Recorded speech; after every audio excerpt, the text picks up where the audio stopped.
Hello, my dear followers. This is Snapshots, supplementary reader in English for class 11th. This is Dr. Rajesh Kumar here and going to present the textual content of part second from The Address by Marga Minko.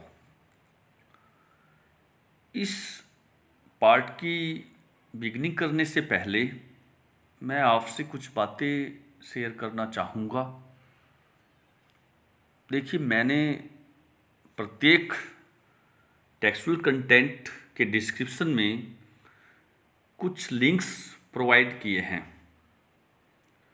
उन links को open कीजिए, channel को subscribe कीजिए और lesson का complete textual content प्राप्त कीजिए, क्योंकि मेरा विश्वास डेप्थ की स्टडी में हमेशा रहा है। आप लोगों से मैं एक्सपेक्ट करता हूँ कि जो भी करें गहन तरीके से करें, डेप्थ में जाके। अगर हम कोई भी कार्य डेप्थ के साथ करते हैं, हमारा गहन अध्ययन होता है, वो लॉन्ग रन में जाके हमें फ़ायदा देता है और इससे हमारा भविष्य उज्जवल हो सकता है। तो आइए शुरुआत करते हैं पार्ट सेकंड की। As I walked slowly back to the station, I thought about my mother, who had given me the address years ago. जैसे ही मैं धीरे धीरे पैदल चलकर वापस स्टेशन पर गई, मैं अपनी माँ के बारे में सोचने लगी।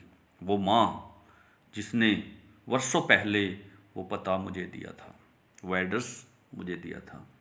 It had been in the first half of the war. यह युद्ध के उत्तरार्ध की बात थी। फर्स्ट हाफ मीन्स उत्तरार्ध, युद्ध का पहला part. I was home for a few days and it stuck me immediately that something or other about the rooms had changed. कुछ दिनों से मैं घर पर थी और रूम्स के बारे में जो बदला हुआ था, कुछ बातें यहाँ वहाँ की, कुछ चीज़ें या दूसरी चीज़ें, उसने मेरे ऊपर अचानक ही प्रभाव डाल दिया था। I missed various things. Various means different. अलग अलग चीज़ों को मैं मिस करने लगी थी। मुझे लग रहा था कि चीज़ें गुम हो रही थी। My mother was surprised I should have noticed so quickly. मेरी माँ हैरान थी। मुझे जल्दी ही उन बातों पे ध्यान रखना चाहिए। क्विकली, तुरंत। Then she told me about Mrs. Darling. तब उसने मुझे मिसिज डॉर्लिंग के बारे में बतलाया। सी कौन? इस लड़की की mother. I had never heard of her, but apparently she was an old acquaintance of my mother, whom she had not seen for years.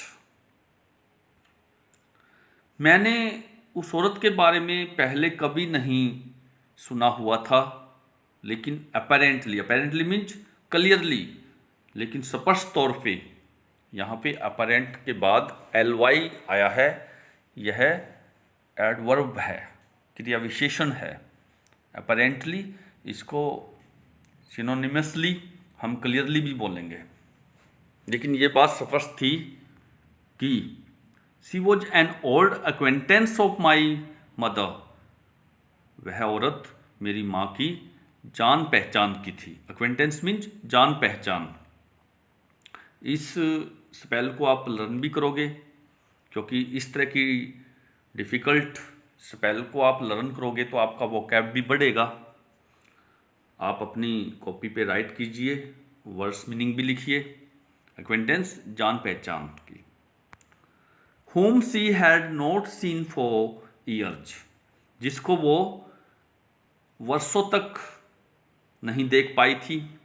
she had suddenly turned up and renewed their contact, वो अचानक ही आया करती थी और अपने संपर्क को बदल लेती थी। Renew means to make new again. Since then she had come regularly, इस तरह से फिर वो नियमित तौर पे आया करती थी। तो यहाँ देखिए कुछ वर्ड्स मीनिंग हम डिस्कस करेंगे, जैसे कि यहाँ पर एक ख़ास बात है टर्न्ड अप। टर्न्ड अप का मीनिंग यहाँ पे देखिए, ये फ्रेजल वर्ब है, इसको पहले सर्कल में डाल लेते हैं टर्न्ड अप। अब लिखते हैं to appear, double P E R, suddenly, S U double D E N L Y. To appear suddenly, अचानक ही आ जाना, अचानक प्रकट होना। और रिन्यूड वर्ड आया था अभी, देखते हैं, देखिए renewed. Renewed means to make new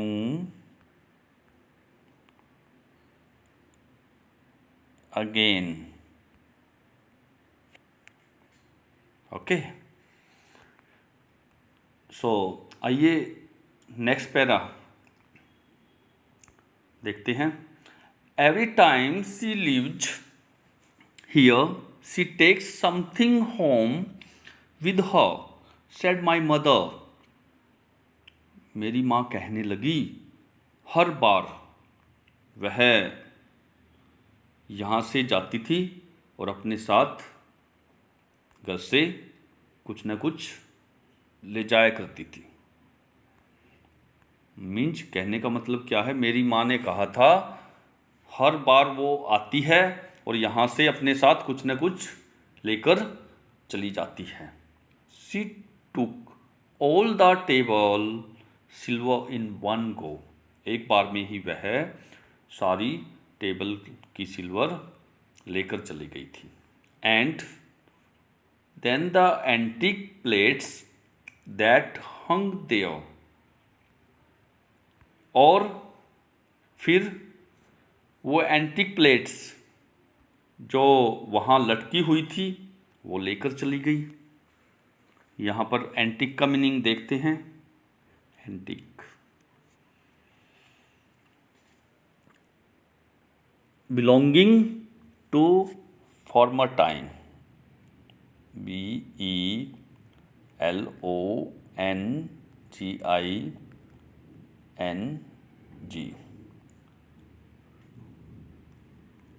to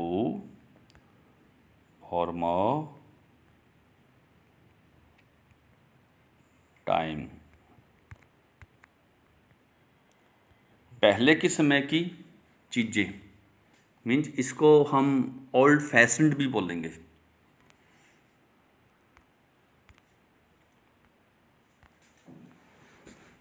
तो प्लेट्स कैसी थी, ओल्ड फैशन थी, जो वहाँ लटकी होती थी।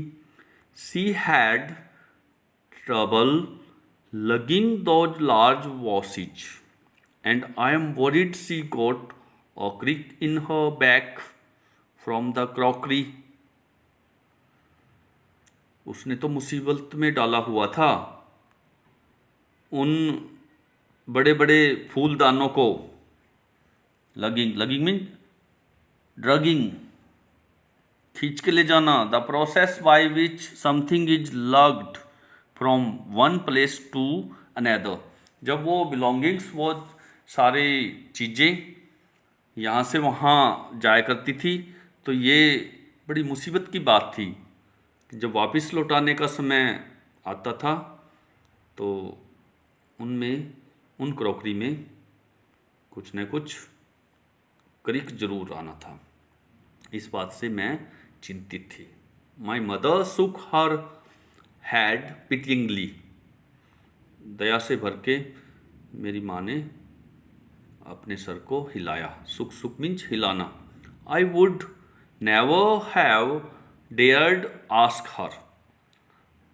उससे पूछने की मैं हिम्मत नहीं कर पाऊंगी, कभी नहीं कर पाऊंगी. She suggested it to me herself. यह बात मेरी मम्मी ने, मेरी माँ ने मुझे खुद सजेस्ट की थी, मुझे खुद सुझाव दिया था. She even insisted. उसने जिद भी की थी. She wanted to save all my nice things. वह मेरी सभी अच्छी अच्छी चीज़ों को सुरक्षित करना चाहती थी. If we have to live here we shall lose everything, she said. वह कहती है हम यहाँ से छोड़कर जाएंगे, हमें यहाँ से छोड़कर चले जाना है, हम प्रत्येक चीज़ को गवा बैठेंगे. यहाँ पर देखिए, सी वॉन्टेड, सी सजेस्टेड. मैं यहाँ अंडरलाइन कर देता हूँ, सी सजेस्टेड और सी वॉन्टेड. यहाँ ये पास्ट इंडेफिनिट टेंस है क्योंकि वर्ब की सेकंड फॉर्म का प्रयोग हुआ है. सिंपल सेंटेंस में पास्ट इंडेफिनिट टेंस का प्रयोग हुआ है यहाँ पर. इसके अलावा आगे देखिए, मॉडल्स में से सेल मॉडल का प्रयोग हुआ है और यहाँ सी सैज प्रेजेंट इंडेफिनिट में कोटेशन है और कंडीशनल है, इफ लगा है यहाँ पे. Have you agreed with her that she should keep everything? I asked. कल मैंने बतलाया था ASKED आस्क्ड कहलाता है. पिछले लेक्चर में, पिछले टेक्सचुअल कंटेंट में हमने डिस्कस किया था फर्स्ट पार्ट में आस्क्ड, स्टॉप्ड. तो देखिए, have you agreed with her, क्या तुम उससे सहमत हो? That she should keep everything, कि उसे हर चीज़ रख लेनी चाहिए. मैंने पूछा. As if that is necessary. My mother cried. मेरी माँ चिल्लाकर कहने लगी. ऐसा लगता है वो चीज़ें उसके लिए ज़रूरी हैं. It would simply be an insult to talk like that. इस तरह से पूछना बेइज्जती करना होगा. सिंपल सी बात है. यहाँ पर भी देखिए, एक तो शुड मॉडल और एक वुड. मॉडल्स में से हमें 2 मॉडल्स और मिल गए हैं. And think about the risk she is running each time she goes out of our door with a full suitcase or bag. और इस बारे में सोचना, जोखिम लेना है. वो दौड़ती जा रही है, हर बार हमारे दरवाजे से बैग या सूटकेस भरकर ले जाती है. हर बार आती है और इस तरह से बैग भर भर के, सूटकेस भर भर के ले जाती है. My mother seem to notice that I was not entirely convinced. मेरी माँ इस पे ध्यान देती हुई प्रतीत हुई थी कि I was not entirely convinced, मैं पूरी तरह से विश्वस्त नहीं थी, मुझे विश्वास नहीं हुआ था. She looked at me reprovingly, and after that we spoke no more about it. reprovingly यहाँ पे मीनिंग देखिए, एक्सप्रेसिंग रिप्रूफ, फिर से साबित करना, रिप्रूफ की एक्सप्रेशन देना.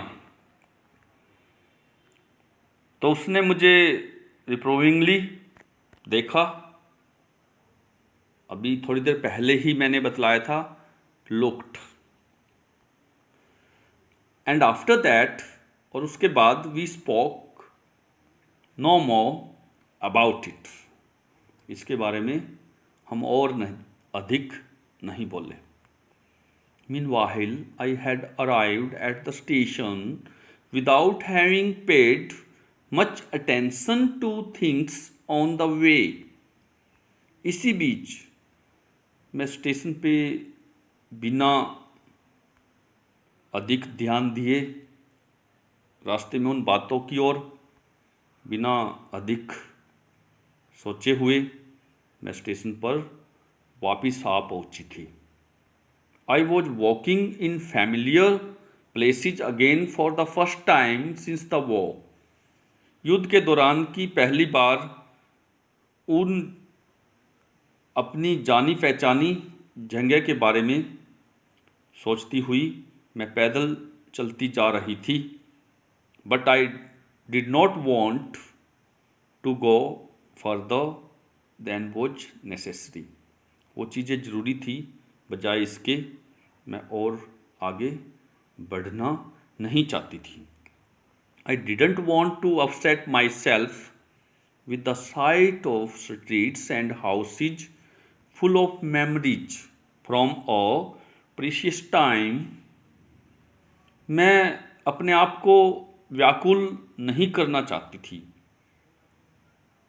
गलियों की उन झलक से, घरों की उन झलक से, उन नज़ारों से जो उस बहुमूल्य समय की यादों से भरे हुए थे. आगे देखिए. In the train back I saw Mrs Darling in front of me again as I had the first time I met her. Train में वापस आते हुए मैं फिर से मिसिस डॉर्लिंग को अपने सामने देखने लगी थी. ऐसा लगा था जब मैं उसे पहली बार मिली थी, वो पहले बार वाली ही मुझे झलक दिखलाई देने लगी थी. यहाँ पे देखिए, मार्गा मिन्को presents before us the hallucination through this girl. इस लड़की के माध्यम से मार्गा मिन्को हमारे सामने हेलुसिनेशन, डे ड्रीमिंग दर्शा रहे हैं. It was the morning after the day my mother had told me about her. उस दिन के बाद अगली प्रातःकाल हुई, अगली सुबह मेरी माँ उस औरत के बारे में मुझे बतलाने लगी थी, क्योंकि पास्ट मेमोरी में चली गई थी ये लड़की, डे ड्रीमिंग में थी, अपनी माँ की बातों को याद कर रही थी. तो यहाँ पर देखिए, had plus told, had plus verb की थर्ड फॉर्म, यहाँ फास्ट परफेक्ट टेंस का प्रयोग हुआ है. I had got up late and coming down stairs I show my mother about to see someone out. मैं देरी से उठी थी, मुझे उठने में देर हो गई थी और मैं सीढ़ियों से उतर के आ रही थी। मैंने देखा कि किसी को मेरी माँ ने बाहर जाते हुए देखा था। A women with a broad back वाली एक औरत। There is my daughter said my mother. मेरी माँ कहने लगी, यह मेरी बेटी है। She beckon to me. उसने मुझे बुलाया था। The women nodded and picked up the suitcase under the coat rack. उस महिला ने सर हिलाया और कोट रैक के नीचे से सूटकेस उठा लिया। She wore a brown coat and a shapeless hat. उसने एक भूरे रंग का कोट और एक शेपलेस टोपी पहन रखी थी। Does she live far away? I asked, seeing the difficulty she had going out of the house with the heavy case। मुश्किल में उसे देखते हुए, क्योंकि उस महिला ने भारी सूटकेस लिए हुए था। वो महिला भारी सूटकेस के साथ घर से बाहर निकल रही थी। उसको मुश्किल में पाते हुए मैं पूछने लगी, does she live far away? क्या यह दूर रहती है? In Marconi street said my mother, number 46, remember that. मेरी माँ कहने लगी, मार्कनी स्ट्रीट में रहती है यह, याद रखना उस जगह को। इसका नंबर है 46, नंबर 46। तो डियर स्टूडेंट, यह पार्ट सेकंड का टेक्सुअल कंटेंट था। इसी तरह से हम थर्ड पार्ट के टेक्सुअल कंटेंट में फिर से मिलेंगे। Hope you will enjoy this study. Thanks to all.